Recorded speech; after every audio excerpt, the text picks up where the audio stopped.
என் அன்பு குழந்தையே, அனைவராலும் புறக்கணிக்கப்பட்டு இன்று நீ ஏமாந்து உட்கார்ந்திருக்கின்றாய். தேவையில்லாமல் மனதை போட்டு வருத்திக் கொள்ளாதே. நீ உன்னுடைய வாழ்க்கையில் தத்தளித்துக் கொண்டிருக்கின்றாய் என்பதை நான் அறிவேன். உன்னை என்னுடைய கரம் கொண்டு இறுக பிடித்து காப்பாற்றிக் கொண்டிருக்கின்றேன். இன்னும் சில நாட்களில் அனைத்தும் மாறும். உனதிந்த ஆசைகள் அனைத்தும் நிறைவேறப் போகின்றன.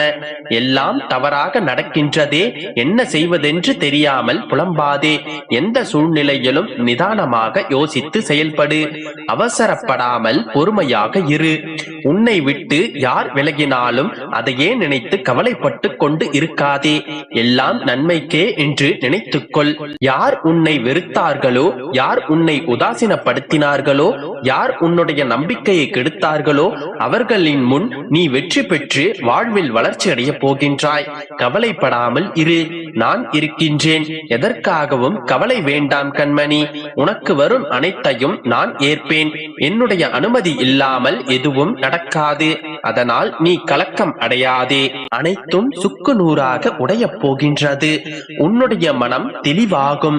இழந்ததையெல்லாம் திரும்ப பெறப் போகின்றாய். என் செல்ல பிள்ளையான உனக்கு எந்த குறையும் ஏற்படாமல் நான் உன்னை பாதுகாப்பேன்.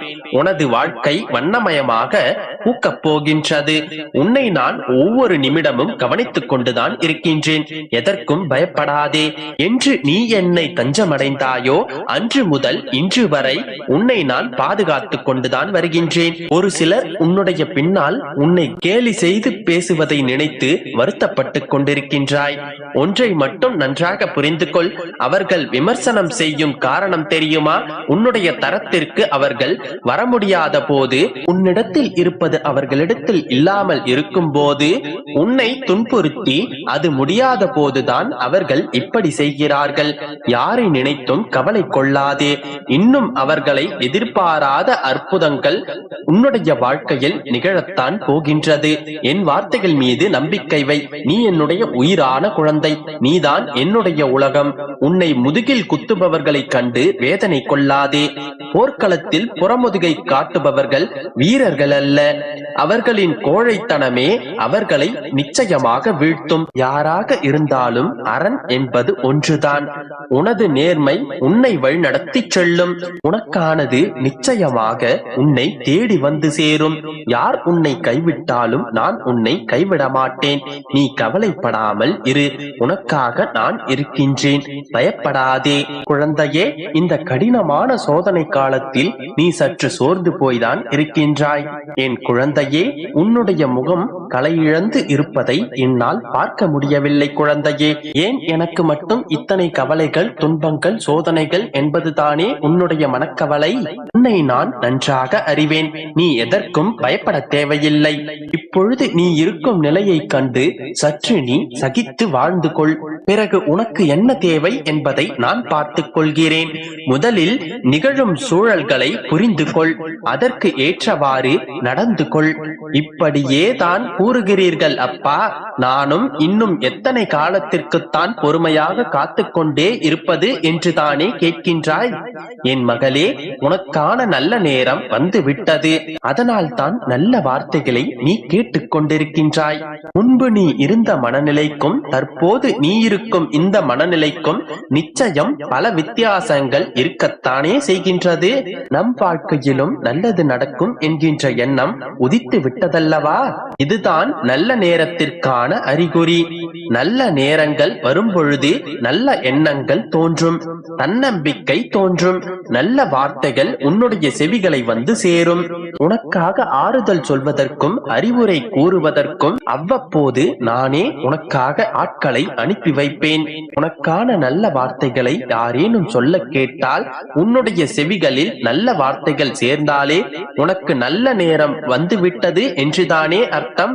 இந்த மனிதர்களை நினைத்து துளியும் வருத்த வருத்தப்படாதே.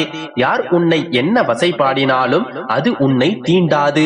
அது உன்னை தீண்டவும் உன்னுடைய அப்பா நான் விடமாட்டேன். அதற்கான பலனை அவர்களே சந்திப்பார்கள். உன்னுடைய இப்போதைய நிலையைக் கண்டு துவண்டு விடாதே. நம்பிக்கையை இழக்காதே. கொஞ்சம் பொறுமை காத்துக்கொள்.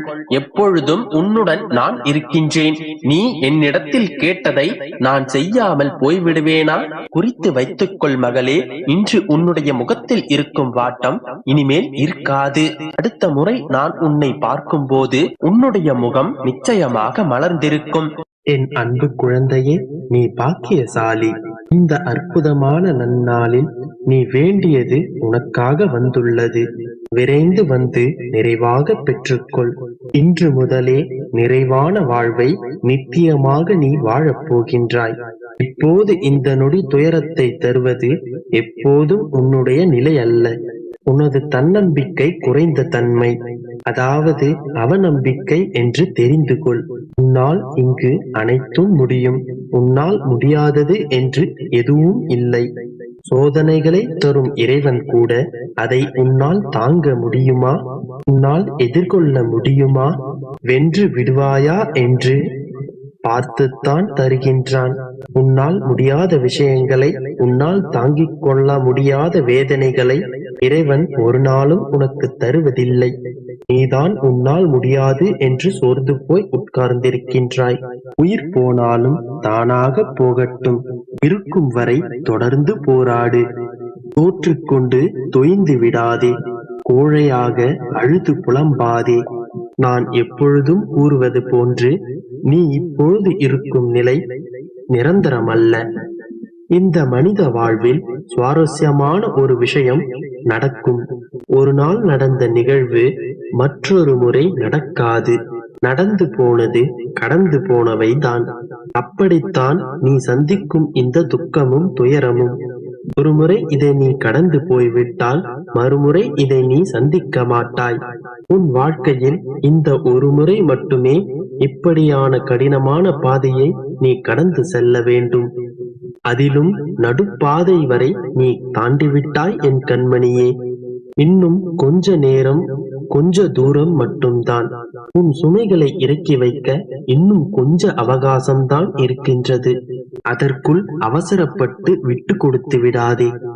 எத்தனை துன்பங்களை நீ சந்தித்தாலும் நீயும் பாக்கியசாலியே. எப்படி என்றால், சோதனைகளை சகித்துக் கொள்பவன் பாக்கியசாலிதான்.